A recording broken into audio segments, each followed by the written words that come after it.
Hello again, friends, and welcome back to another episode of Lazarus Out Loud, where I am back with my specialist guest, Phoenix on Fire. We did chapter 4 yesterday, The Keeper of the Keys, that's right, and someone fell asleep during it. But it's okay, we had already read that together, we just didn't record it. And this bed is so squashy. It is. It's like Hagrid laid on it, right? Yeah. That is pretty big, but anyway, so... It's like Hagrid laid on it. I know. He needs a new bed, don't you think? Yes. I like my bed much better. My bed molds to your body. Oh. Mozzies. That's a good thing. I'm not sleeping in this bed, so... We're just doing a video in each room of the house, doing the full tour.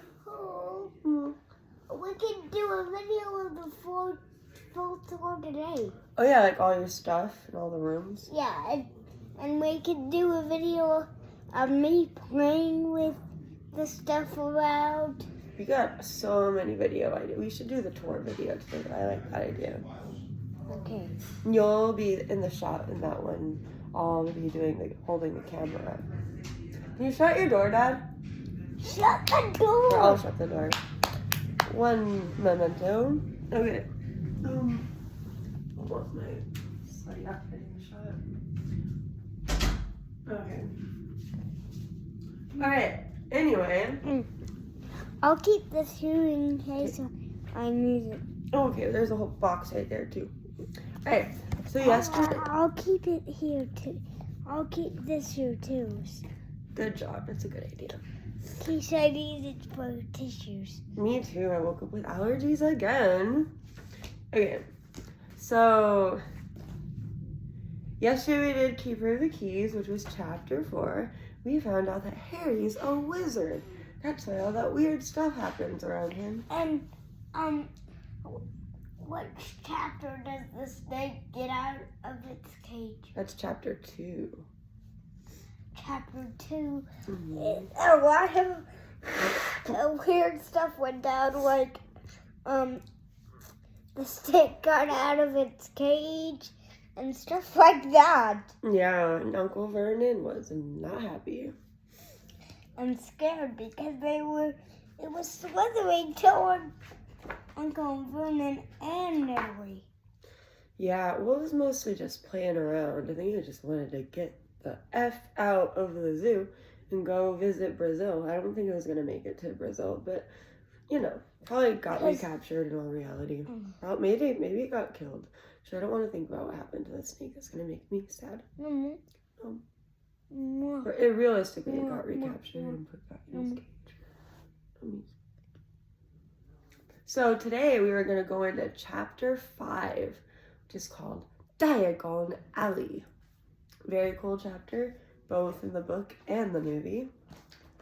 So on the cover page for that chapter, we have Hagrid passed all the way out on that beaten up sofa in that shack on the sea. Oh, sorry.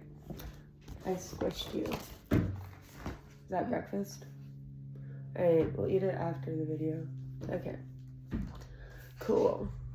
So, are you ready, or do you have anything else to add? And there's Hagrid sleeping.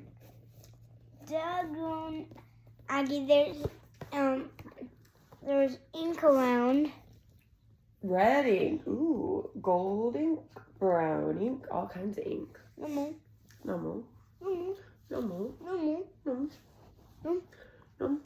No. Good. So ticklish. You tickle river.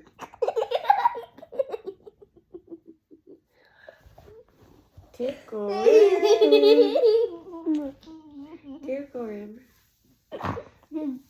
Oh, you're such a delight. No.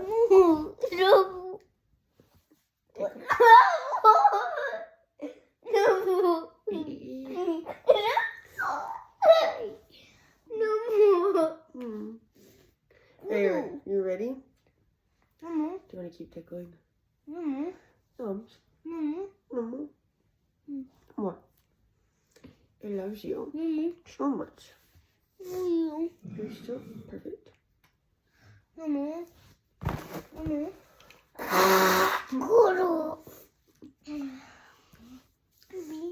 Mozzies. Mozzies. Oh.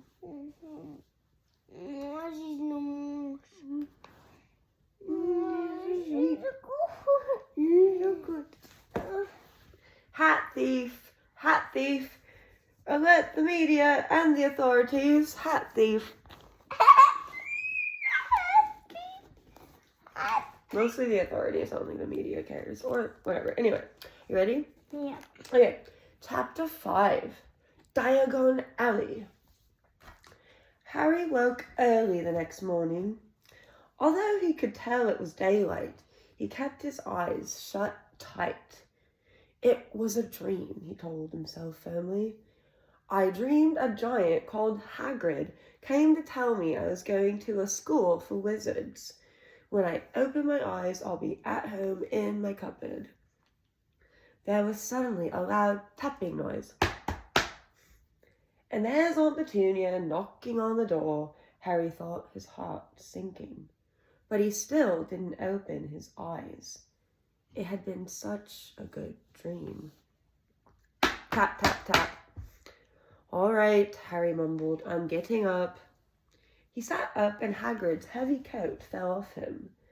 The hut was full of sunlight. The storm was over. Hagrid himself was asleep on the collapsed sofa, and there was an owl rapping its claw on the window, a newspaper held in its beak. I always wake up with asthma and allergies. Shucks.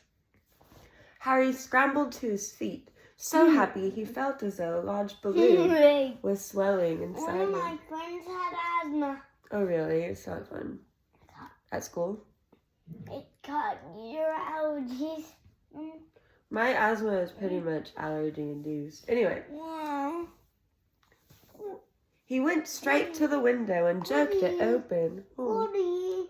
Goody, so good. So good. Mummies. Mama. The owl swooped in and dropped the newspaper on top of Hagrid, who didn't wake up. The owl then fluttered onto the floor and began to attack Hagrid's coat. Don't do that. Harry tried to wave the owl out of the way, but it snapped its beak fiercely at him and carried on savaging the coat. Hagrid, said Harry loudly, there's an owl. Bam! Hagrid grunted into the sofa. What? You want paying for delivering the paper. Look in the pockets. Hagrid's coat seemed to be made of nothing but pockets.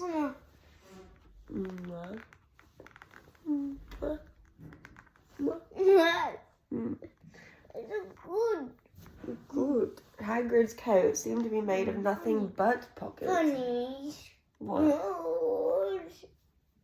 Come on. What are these? There were bunches of keys, slug pellets, balls of string, mint humbugs, tea bags. Oh, so soft. Sounds like Hagrid needs a purse. Babies. Finally, Harry pulled out a handful of strange-looking coins.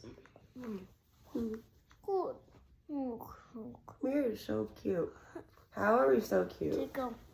How are we so cute? It's really hard being this cute, isn't it? Okay. Oh yeah.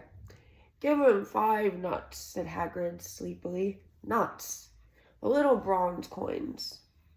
Harry counted out 5 little bronze coins, and the owl held out its leg so he could put the money into a small leather pouch tied to it. The hair is sticking out of your head. Oh, you don't have the hair police on my case already. It's not even 7. Okay. Then it flew off through the open window. Hagrid yawned loudly, sat up, and stretched like this. I want to stretch. I just woke up too. Okay.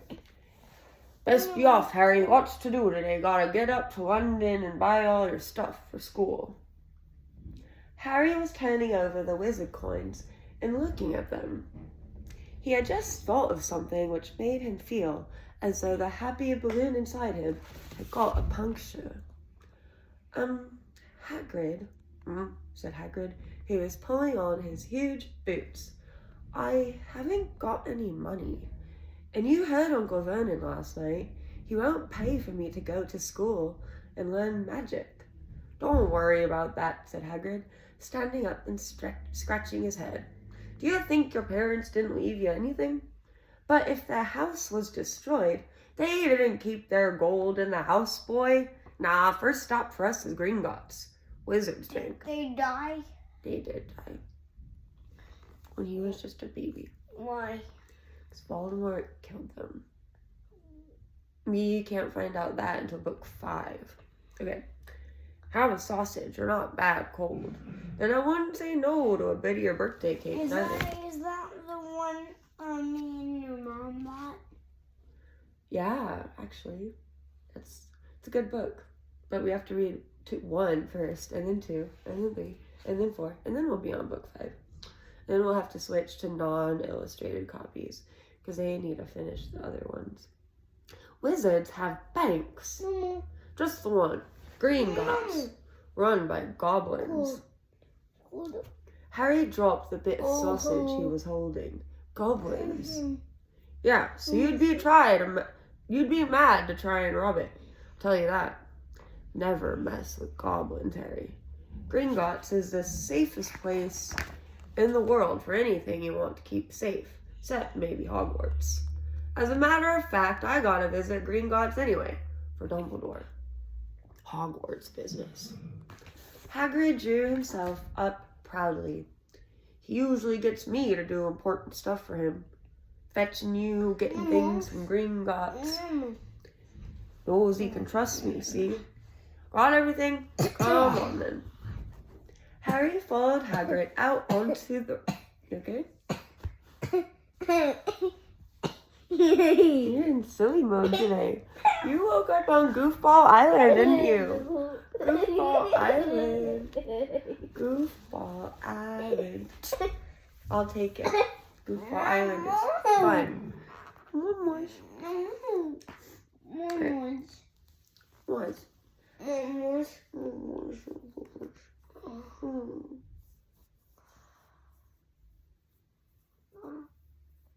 Harry followed Hagrid out onto the rock.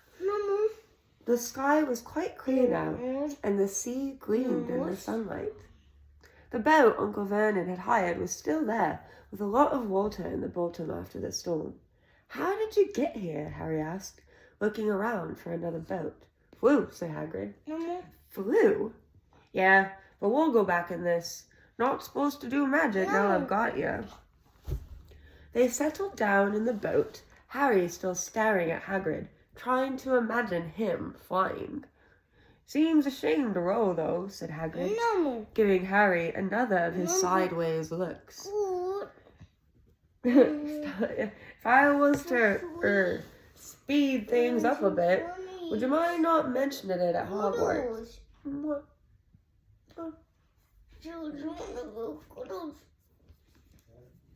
And she died. Who died?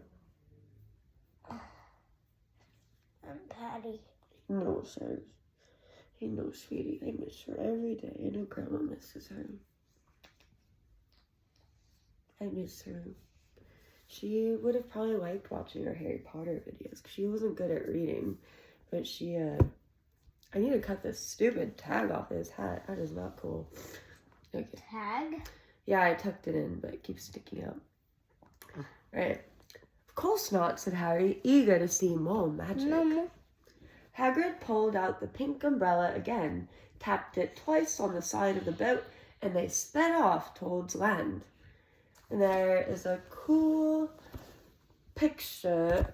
Give me my hat. I look ratchet without it. I probably look ratchet with it too, but I don't care.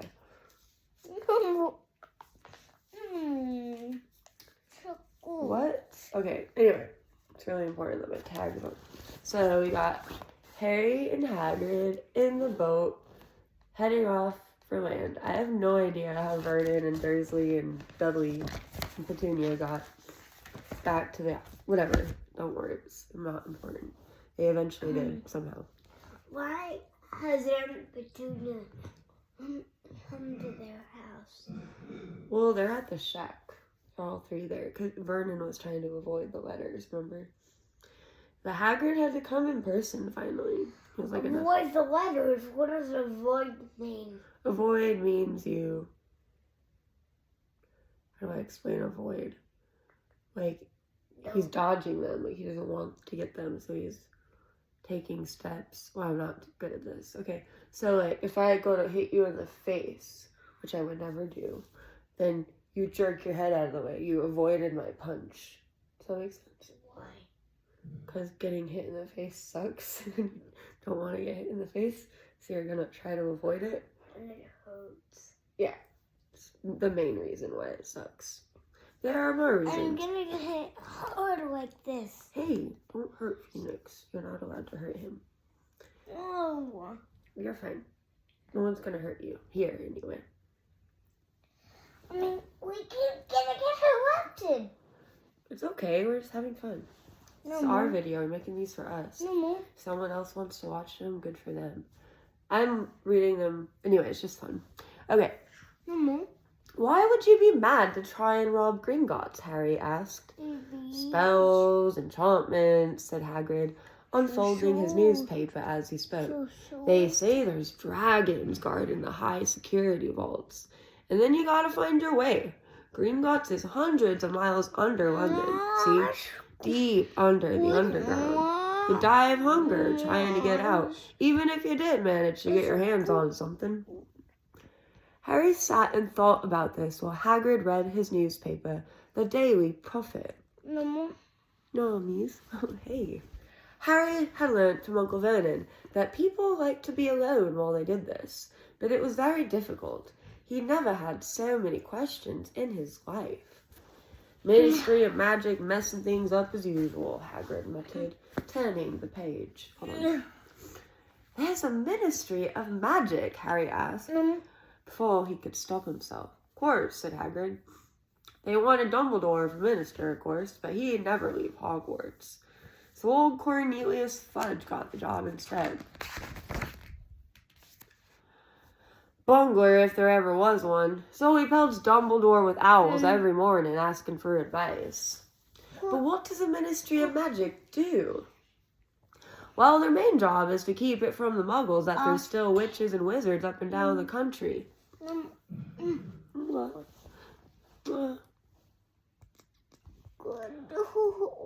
Why? Why? Blimey, Harry. Everyone would want magic solutions to their problems. Nah, we're best left alone. Yummy. Yummy snot rocket. Okay. At this moment, the boat bumped gently into the harbour wall. Hagrid folded up his newspaper, and they clambered up the stone steps onto the street. What? You're so sweet. You're so lovely. You're so lovely. Love you so much. Okay. Passers-by stared a lot at Hagrid as they walked through the little town to the station. Harry couldn't blame them. Not only was Hagrid twice as tall as anyone else, but he kept pointing at perfectly ordinary things. There's a problem? In book 2, there was a problem. There's a lot of problems in all the books. It's like problem city for Harry because his life is not easy.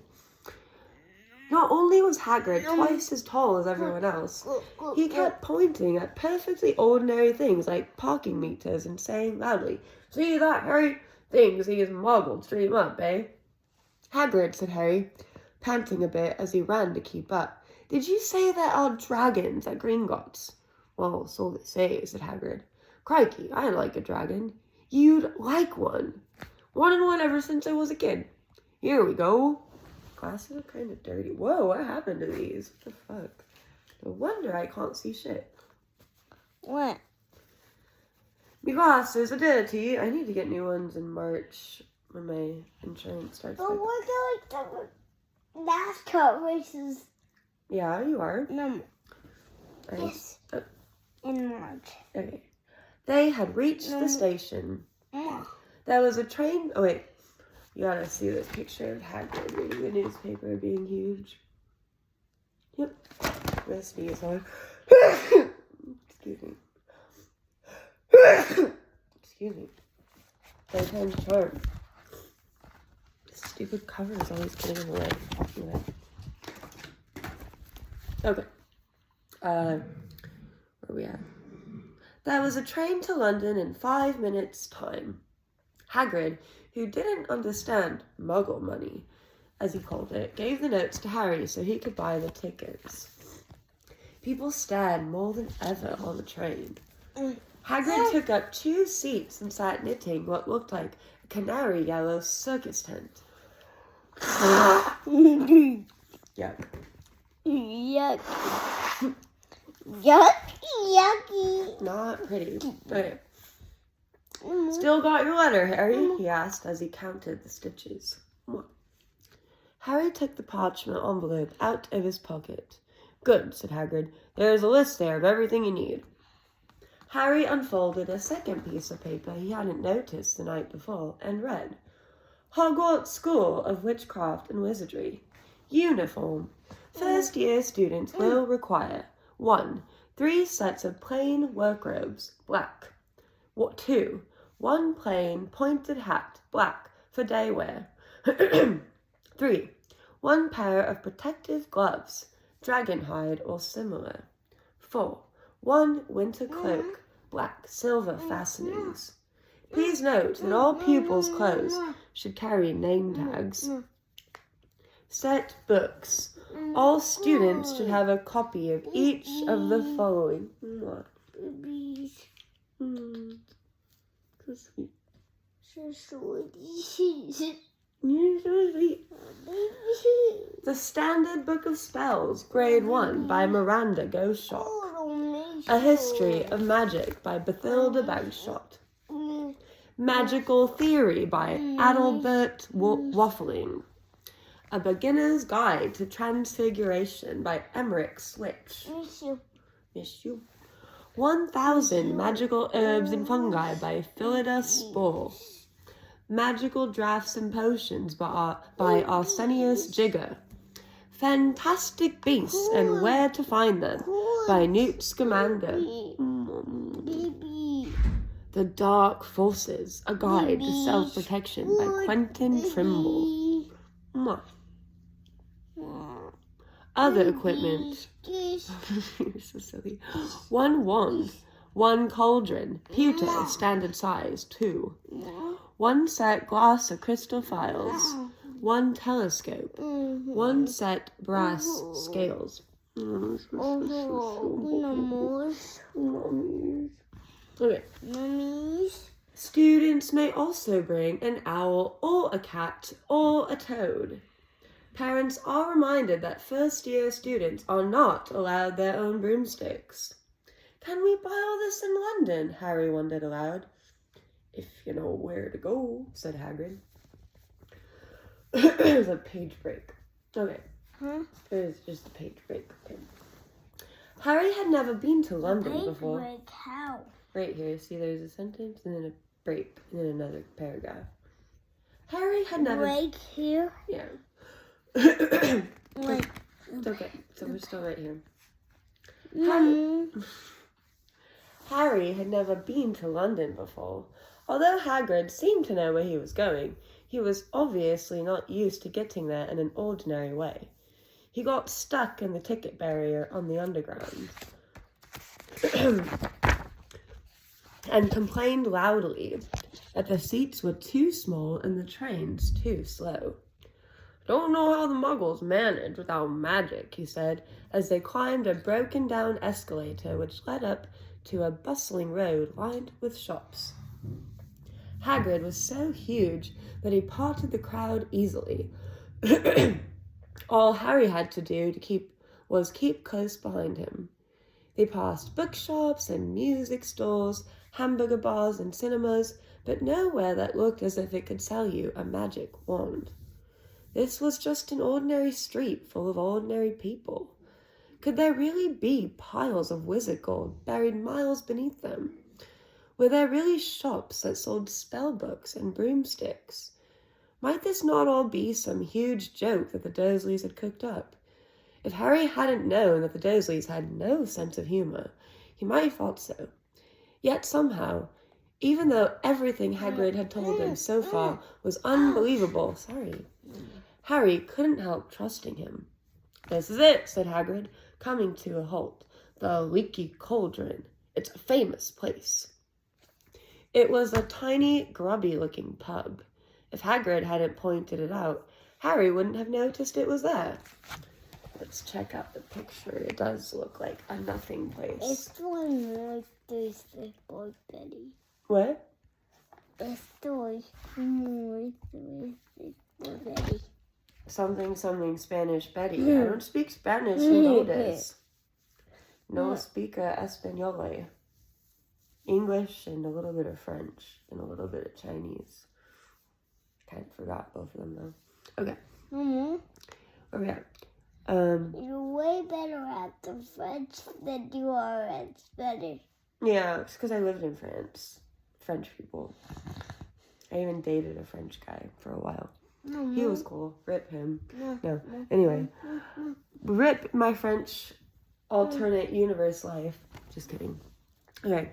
The people hurrying by didn't glance at it.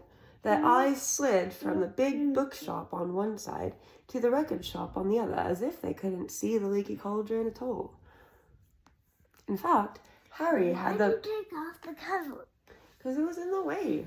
You can put it back later. Okay.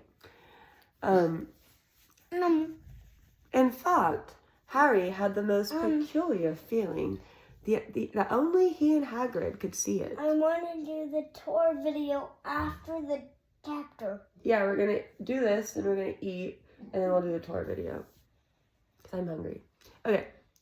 Before he can mention this, Hagrid... And review all my stuff. Every toy. And play. Yeah. Make video. Make playing with all my stuff too. Yes. Okay. You can be the director. I'll be the cinematographer. Okay. What? I'll just sit next to you. Okay. Yeah. So Harry had the most peculiar feeling that only he and Hagrid could see it. Before he could mention this, Hagrid had steered him inside. For a famous place, it was very dark and shabby. A few old women were sitting in a corner drinking tiny glasses of sherry. One of them was smoking a long pipe. A little man in a top hat was talking to the old barman, who was quite bald and looked like a gummy walnut. The low buzz of chatter stopped when they walked in. Everyone seemed to know Hagrid. They waved and smiled at him, and the barman reached for a glass, saying, "The usual, Hagrid." "Can't, Tom, I'm on Hogwarts business," said Hagrid, clapping his great hand on Harry's shoulder and making Harry's knees buckle. What's up? You want to get a coffee? Okay. Good. You can put it all down. Again? Okay. I'm just going to get ready for work. Okay. Again. It takes 2 seconds. All I got to do is get my underwear and socks. Okay. We're on chapter 5 of Harry Potter. He likes it. Yeah. He's following along too. They have illustrated copies of the books now. They're really cool. Except for books 6 and 7. Right, they haven't made those yet. Yeah. "Good Lord," said the barman, Book peering 5, at...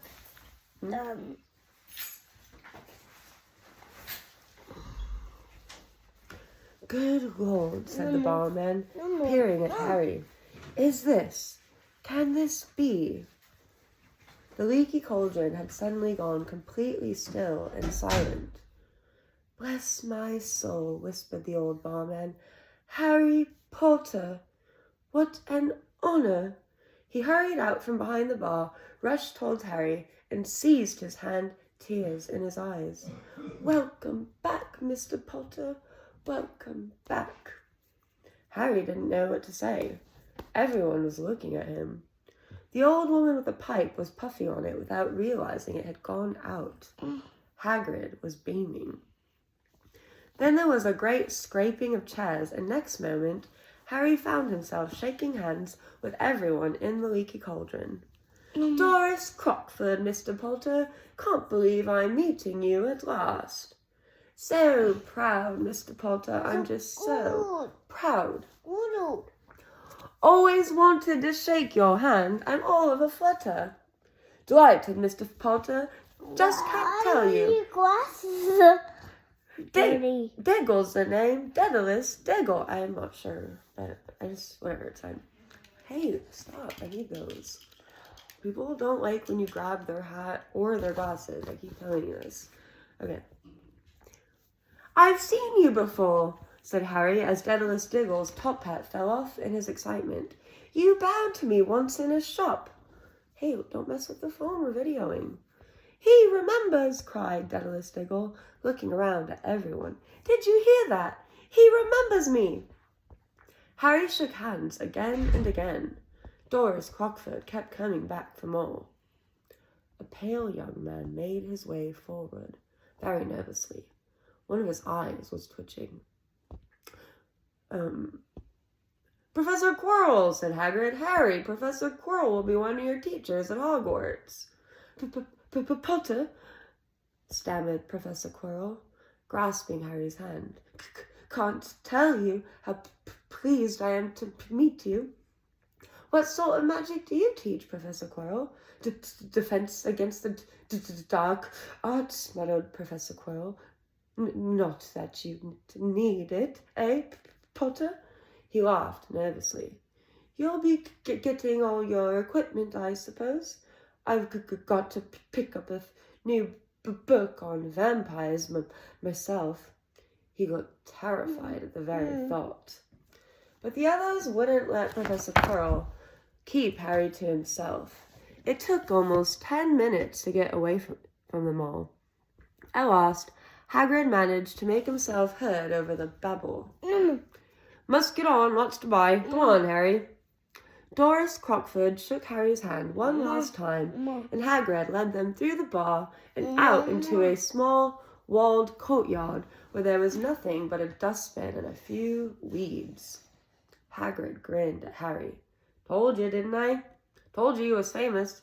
Even Professor Quirrell was trembling to meet you. Mind you, he's usually trembling. Is he always that nervous?" "Oh, yeah. Poor bloke. Brilliant mind. He was fine while he was studying out of books, so then he took a year off to get some first-hand experience. They say he met vampires in the Black Forest, and there was a nasty bit of trouble with a hag. Never been the same since. Scared of the students, scared of his own subject. Now, where's me umbrella? Vampires? Hags?" Harry's head was swimming. Hagrid, meanwhile, was counting bricks in the wall above the dustbin. 3 up, 2 across, he muttered. "Right, stand back, Harry." He tapped the wall 3 times with the point of his umbrella. The brick he had touched quivered. It wriggled. In the middle, a small hole appeared. It grew wider and wider. A second later, they were facing an archway large enough even for Hagrid, an archway onto a cobbled street which twisted and turned out of sight. "Welcome," said Hagrid, "to Diagon Alley." And there's a picture. Very cool scene in the movie with really cool music. He grinned at Harry's amazement. They stepped through the archway. Harry looked quickly over his shoulder and saw the archway shrink instantly back into solid wall. The sun shone brightly on a stack of cauldrons outside the nearest shop. Cauldrons, all sizes, copper, brass, pewter, silver, self-stirring, collapsible, said a sign hanging over them. What? You were throwing mine through a for Betty. Yes. See. Yeah, you'll be needing one, said Hagrid, but we gotta get your money first. Harry wished he had about 8 more eyes. He turned his head in every direction as they walked up the street, trying to look at everything at once. The shops, the things outside them, the people doing their shopping. A plump woman outside an apothecary's was shaking her head as they passed, saying, "Dragon liver, 16 sickles an ounce, they're mad!" A low, soft hooting came from a dark shop with a sign that said, "Elop's Owl Emporium, Tawny, Screech, Barn, Brown, and Snowy." Several boys of about Harry's age had their noses pressed against a window with broomsticks in it. "Look," Harry heard one of them say, "the new Nimbus 2000, fastest ever." There were shops selling robes, shops selling telescopes and strange silver instruments Harry had never seen before, windows stacked with barrels of bat spleens and eel eyes, tottering piles of spell books, quills, and rolls of parchment, potion bottles, globes of the moon. "Gringotts," said Hagrid. They had reached a snowy white building which towered over the other little shops. Standing beside its burnished bronze doors, wearing a uniform of scarlet and gold, was, "Yeah, that's a goblin," said Hagrid quietly, as they walked up the white stone steps towards him. The goblin was about a head shorter than Harry. He had a swarthy, clever face, a pointed beard, and, Harry noticed, very long fingers and feet. He bowed as they walked inside. Now they were facing a second pair of doors, silver this time, with words engraved upon them. "Enter, stranger, but take heed of what awaits the Cid of Greed. For those who take but do not earn must pay most dearly in their turn. So if you seek beneath our floors a treasure that was never yours, thief, you have been warned, beware of finding more than treasure there." "Like I said, you'd be mad to try and rob it," said Hagrid. A pair of goblins bowed them through the silver doors, and they were in a vast marble hall. About 100 more goblins were sitting on high stools behind a long counter, scribbling in large ledgers, weighing coins on brass scales, examining precious stones through eyeglasses. There were too many doors to count leading off the hall, and yet more goblins were showing people in and out of these. Hagrid and Harry made for the counter. "Morning," said Hagrid to a free goblin. "We've come to take some money out of Mr. Harry Potter's safe." "You have his key, sir?" "Got it here somewhere," said Hagrid, and he started emptying his pockets onto the counter, scattering a handful of mouldy dog biscuits over the goblin's book of numbers. The goblin wrinkled his nose. Harry watched the goblin on their right, weighing a pile of rubies as big as glowing coals. "Got it," said Hagrid at last, holding up a tiny golden key. The goblin looked at it closely. "That seems to be in order." "And I've also got a letter from Professor Dumbledore," said Hagrid importantly, throwing out his chest. "It's about the you-know-what in Vault 713. So nice. The goblin read the letter carefully. "Very well," he said, handing it back to Hagrid. "I will have someone take you down to both vaults. Griphook!" Griphook was yet another goblin. Once Hagrid had crammed all the dog biscuits back inside his pockets, he and Harry followed Griphook towards one of the doors leading off the hall. "What's the you-know-what in Vault 713? Harry asked. "Can't tell you that," said Hagrid mysteriously. "Very secret. Hogwarts business. Dumbledore's trusted me. More than me job's worth to tell you that." Griphook held the door open for them. Harry, who had expected more marble, was surprised. They were in a narrow stone passageway lit with flaming torches. It sloped steeply downwards, and there were little railway tracks on the floor. Griphook whistled, and a small cart came hurtling up the tracks towards them. They climbed in, Hagrid with some difficulty, and were off. At first they just hurtled through a maze of twisting passages. Harry tried to remember left, right, right, left, Middle, fork, right, left. But it was impossible. The rattling cart seemed to know its own way, because Griphook wasn't steering. Harry's eyes stung as the cold air rushed past them, but he kept them wide open. Once he thought he saw a burst of fire at the end of a passage and twisted around to see if it was a dragon, but too late. They plunged even deeper, passing an underground lake where huge stalactites and stalagmites grew from the ceiling and floor. "I never know," Harry called to Hagrid over the noise of the cart. "What's the difference between a stalagmite and a stalactite?" "Stalagmite's got an M in it," said Hagrid. "Don't ask me questions just now. I think I'm going to be sick." He did look very green, and when the cart stopped at last beside a small door in the passage wall, Hagrid got out and had to lean against the wall to stop his knees trembling. Griphook unlocked the door. A lot of green smoke came billowing out, and as it cleared, Harry gasped. Inside were mounds of gold coins, columns of silver, heaps of little bronze nuts. "All yours," smiled Hagrid. "All Harry's?" It was incredible. The Dursleys couldn't have known about this, so they'd have had it from him faster than blinking. How often had they complained how much Harry cost them to keep? And all the time there had been a small fortune belonging to him, buried deep under London. Hagrid helped Harry pile some of it into a bag. "The gold ones are galleons," he explained. 17 silver sickles to a galleon and 29 nuts to a sickle. It's easy enough. Right, that should be enough for a couple of terms. We'll keep the rest safe for you." He turned to Griphook. "Vault 713 now, please.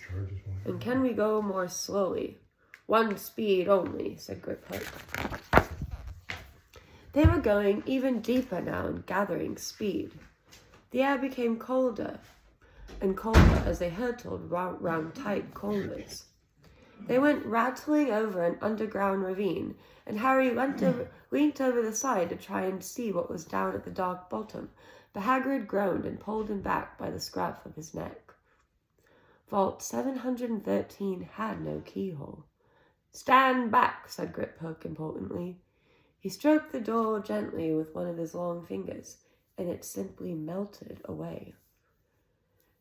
"If anyone but a Gringotts goblin tried that, they'd be sucked. If anyone but a Gringotts goblin tried that, they'd be sucked through the door and trapped in there," said Griphook. "How often do you check to see if anyone's inside?" Harry asked. Who's Griphook? "The goblin that's showing them around the Gringotts bank." "About every 10 years, said Griphook with a rather nasty grin. Something really extraordinary had to be inside this top security vault. Harry was sure, and he leant forward eagerly, expecting to see fabulous jewels at the very least.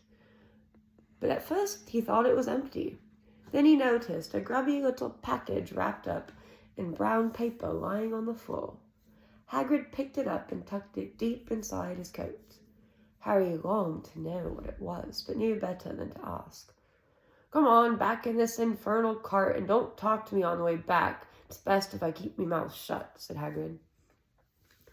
One wild cart ride later, they stood blinking in the sunlight outside Gringotts. Harry didn't know where to run first now that he had a bag full of money. He didn't have to know how many galleons there were to a pound to know that he was holding more money than he'd had in his whole life. More money than even Dudley had ever had. "Might as well get your uniform," said Hagrid, nodding towards Madame Malkin's robes for all occasions.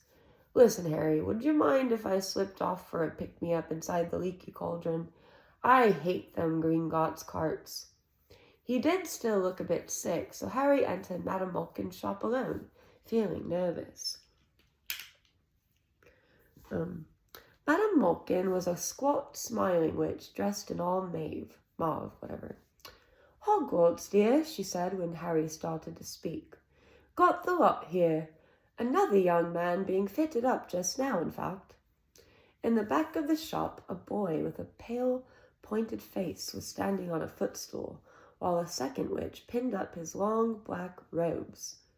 Madame Malkin stood Harry on a stool next to him, slipped a long robe over his head, and began to pin it to the right length. "Hello," said the boy. "Hogwarts too?" "Yes," said Harry. "My father's next door buying my books, and mother's up the street looking at wands," said the boy. He had a bold, drawling voice. "Then I'm going to drag them off to look at racing brooms. I don't see why first years can't have their own. I think I'll bully father into getting me one, and I'll smuggle it in somehow." Harry was strongly reminded of Dudley. "Have you got your own broom?" the boy went on. "No," said Harry. "Play Quidditch at all?" "No," said Harry again, wondering what on earth Quidditch could be. "I do. Father says it's a crime if I'm not picked to play for my house, and I must say I agree. Know what house you'll be in yet?" "No," said Harry, feeling more stupid by the minute. "Well, no one really knows until they get there, do they now? But I know I'll be in Slytherin. All our family have been. Imagine being in Hufflepuff. I think I'd leave, wouldn't you?" Said Harry, wishing he could say something a bit more interesting. "I say, look at that man," said the boy suddenly, nodding towards the front window. Hagrid was standing there, grinning at Harry and pointing at 2 large ice creams to show he couldn't come in. "That's Hagrid," said Harry, pleased to know something the boy didn't. "He works at Hogwarts." "Oh," said the boy, "I've heard of him. He's a sort of servant, isn't he?" "He's the gamekeeper," said Harry. He was liking the boy less and less every second. "Yes, exactly. I heard he's a sort of savage. Lives in a hut in the school grounds, and every now and then he gets drunk, tries to do magic, and ends up setting fire to his bed." "I think he's brilliant," said Harry coldly. "Do you?" said the boy with a slight sneer. "Why is he with you? Where are your parents?" "They're dead," said Harry shortly. He didn't feel much like getting into the matter with this boy. "Oh, sorry," said the other, not sounding sorry at all. "But they were our kind, weren't they? They were a witch and a wizard, if that's what you mean. I really don't think they should let the other sort in, do you? Do you? They're just not the same. They've never been brought up to know our ways. Some of them have never even heard of Hogwarts until they get the letter. Imagine. I think they should keep it in the old wizarding families. What's your surname, anyway?" But before Harry could answer, Madame Malkin said, "That's you done, my dear," and Harry, not sorry for an excuse to stop talking to the boy, hopped down from the footstool. Well, I'll see you at Hogwarts, I suppose," said the drawling boy. Harry was rather quiet as he ate the ice cream Hagrid had brought him, chocolate and raspberry with chopped nuts. "What's up?" said Hagrid. "Nothing," Harry lied. They stopped to buy parchment and quills. Harry cheered up a bit when he found a bottle of ink that changed colour as he wrote. When they had left the shop, he said, "Hagrid, what's Quidditch?" "Blimey, Harry, I keep forgetting how little you know. Not knowing about Quidditch." "Don't make me feel worse," said Harry. He told Hagrid about the pale boy and Madame Malkin's. "And he said people from Muggle families shouldn't even be allowed in. You're not from a Muggle family.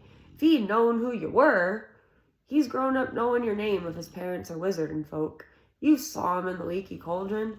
Anyway, what does he know about it? Some of the best I ever saw were the only ones with magic in them in a long line of Muggles. Look at your mom.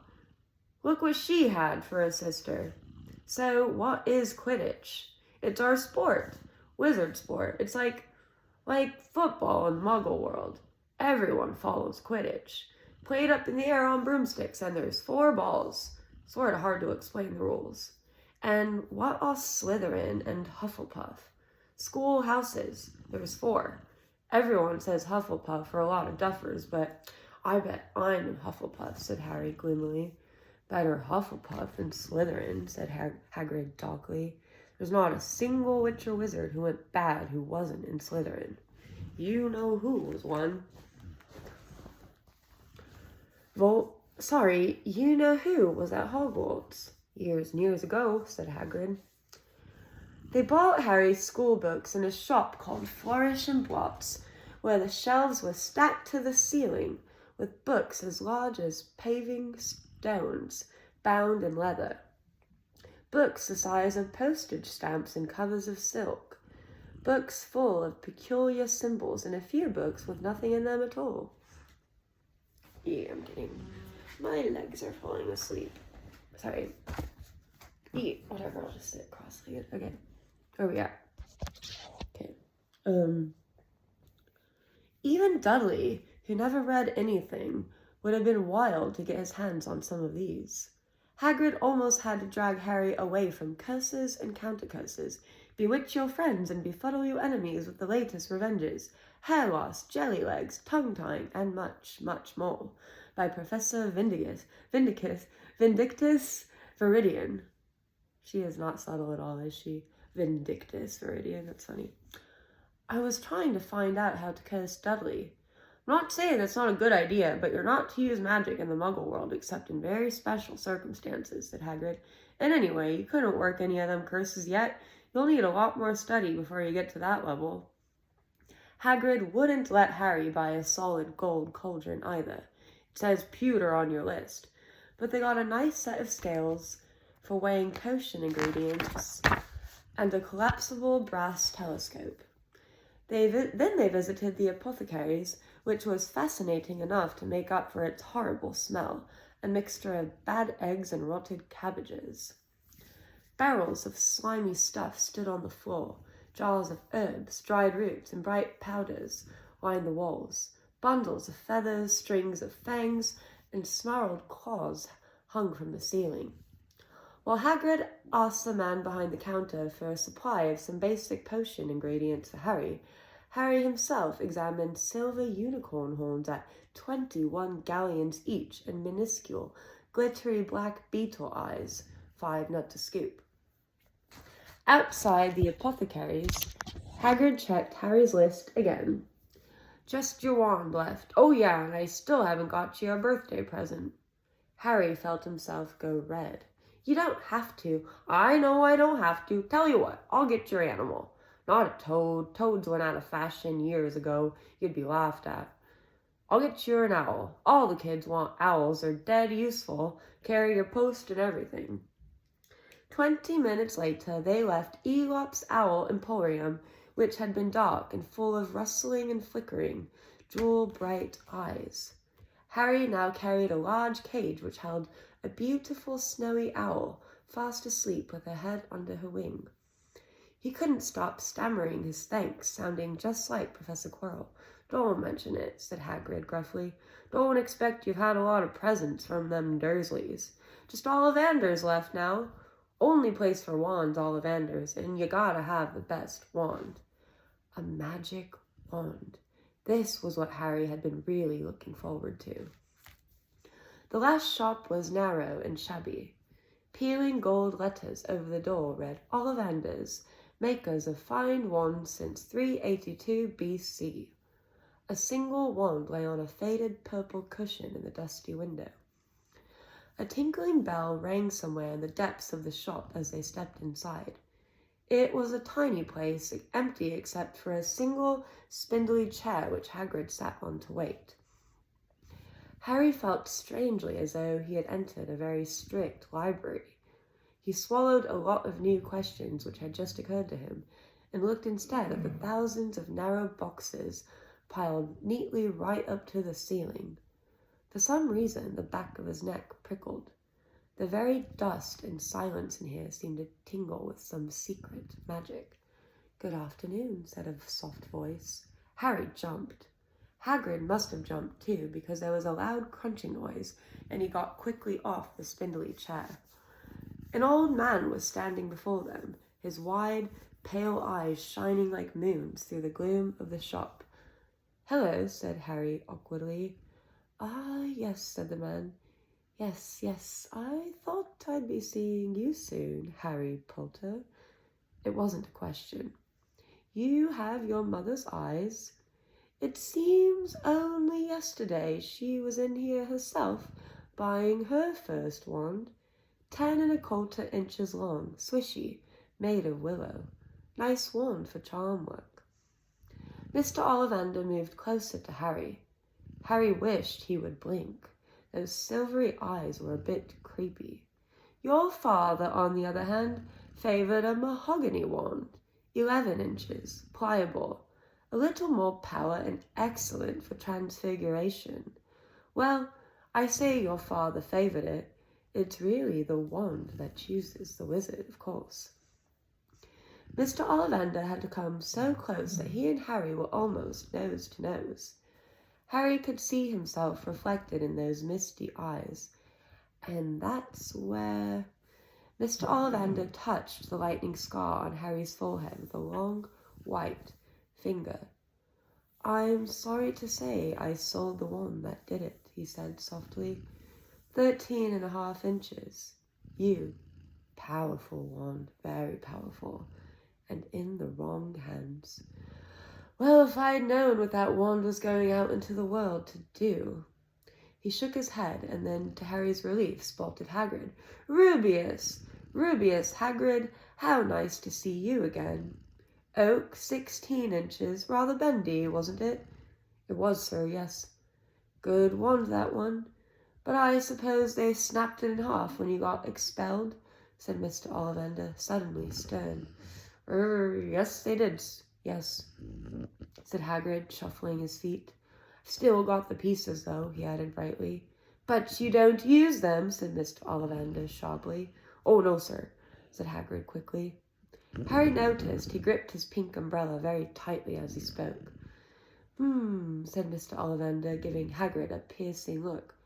Well, now, Mr. Potter, let me see. He pulled a long tape measure with silver markings out of his pocket. Which is your wand on?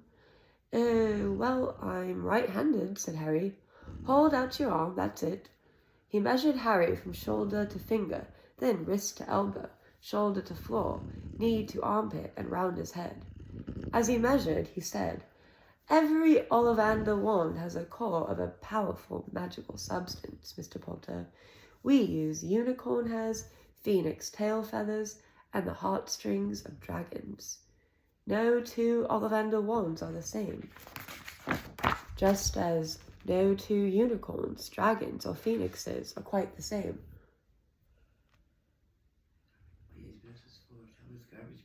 Should I wake him up? Let me finish the chapter. Okay, sorry. And of course, you will never get such good results with another wizard's wand. Harry suddenly realized that the tape measure, which was measuring between his nostrils, was doing this on its own. Mr. Ollivander was flitting around the shelves, taking down boxes.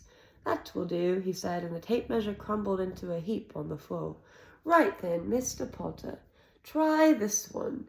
Beechwood and dragon heartstring, 9 inches. Nice and flexible. Just take it and give it a wave. Harry took the wand and, feeling foolish, waved it around a bit, but Mr. Ollivander snatched it out of his hand almost at once. Maple and phoenix feather, 7 inches. Quite whippy. Harry tried, but he had hardly raised the wand when it, too, was snatched back by Mr. Ollivander. No, no. Here, ebony and unicorn hair, 8.5 inches, springy. Go on, try it out. Harry tried and tried. He had no idea what Mr. Ollivander was waiting for. The pile of tried wands was mounting higher and higher on the spindly chair, but the more wands Mr. Ollivander pulled from the shelves, the happier he seemed to become. Tricky customer, eh? Not to worry, we'll find the perfect match here somewhere. I wonder now. Yes, why not? Unusual combination. Holly and phoenix feather, 11 inches, nice and supple. Harry took the wand. He felt a sudden warmth in his fingers. He raised the wand above his head, brought it swishing down through the dusty air, and a stream of red and gold sparks shot from the end like a firework, throwing dancing spots of light onto the walls.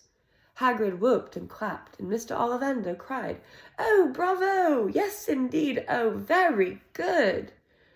Well, well, well. How curious. How very curious. He put Harry's wand back into its box and wrapped it in brown paper, still muttering, "Curious, curious." "Sorry," said Harry, "but what's curious?" Mr. Ollivander fixed Harry with his pale stare. "I remember every wand I've ever sold, Mr. Potter. Every single wand. It so happens that the phoenix whose tail feather is in your wand gave another feather. Just one other. It is very curious indeed that you should be destined for this wand when its brother, why, its brother gave you that scar." Harry swallowed. "Yes, 13.5 inches. You. Curious indeed how these things happen.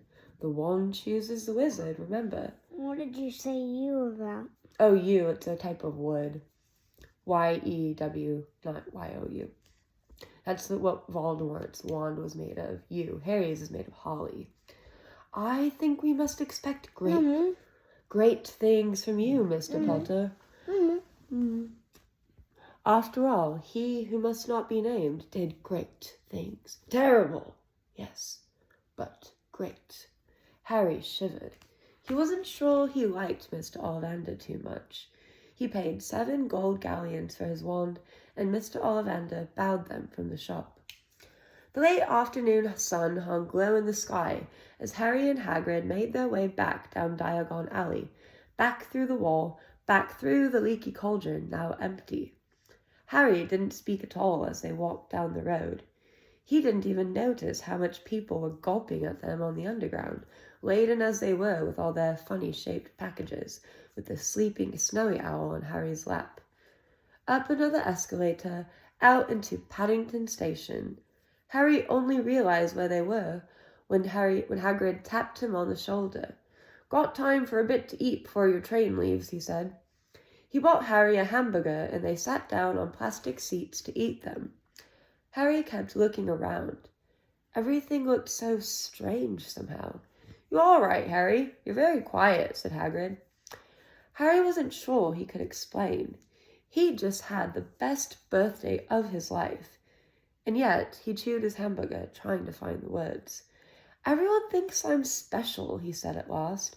"All those people in the leaky cauldron, Professor Quirrell, Mr. Ollivander. But I don't know anything about magic at all. How can they expect great things? I'm famous and I can't even remember what I'm famous for. I don't know what happened when the night my parents died." Hagrid leaned across the table. Behind the wild beard and eyebrows he wore a very kind smile. "Don't you worry, Harry. You'll learn fast enough. Everyone starts at the beginning at Hogwarts. You'll be just fine. Just be yourself. I know it's hard. You've been singled out, and that's always hard. But you'll have a great time at Hogwarts. I did. Still do, matter of fact." Hagrid helped Harry onto the train that would take him back to the Dursleys, then handed him an envelope. "Your ticket for Hogwarts," he said. "1st of September. King's Cross. It's all on your ticket. Any problems with the Dursleys, send me a letter with your owl. She'll know where to find me. See you soon, Harry." The train pulled out of the station. Harry wanted to watch Hagrid until he was out of sight. He rose in his seat and pressed his nose against the window, but he blinked and Hagrid had gone. And that was Chapter 5, Diagon Alley. You took a little nap, so you missed some, but it's okay, we can read it again. So he met a kid in the shop buying his robes, and the kid... What about Neville? He didn't meet Neville yet. He met Draco Malfoy. But he's going to become one of Harry's enemies. He's really a not nice kid. Who is Neville? Neville's a nice kid. Kind of clumsy, but nice. Neville? He's clumsy. Like Mommy and Aunt Patty. Clumsy? Yeah. What does that mean? Means you kind of trip over yourself and drop things a lot. Are you done videoing? Alright, friends, that was Chapter 5, Diagon Alley. I love that chapter. There's so much like Easter eggs in the earlier books that become relevant in the later books. Then Chapter 6 is called The Journey from Platform 9 3/4. 9 3/4? So yeah, do you have any thoughts? Huh? Do you want to say anything? Mommy's hungry. I'm gonna go find some food and we'll get you some waffle.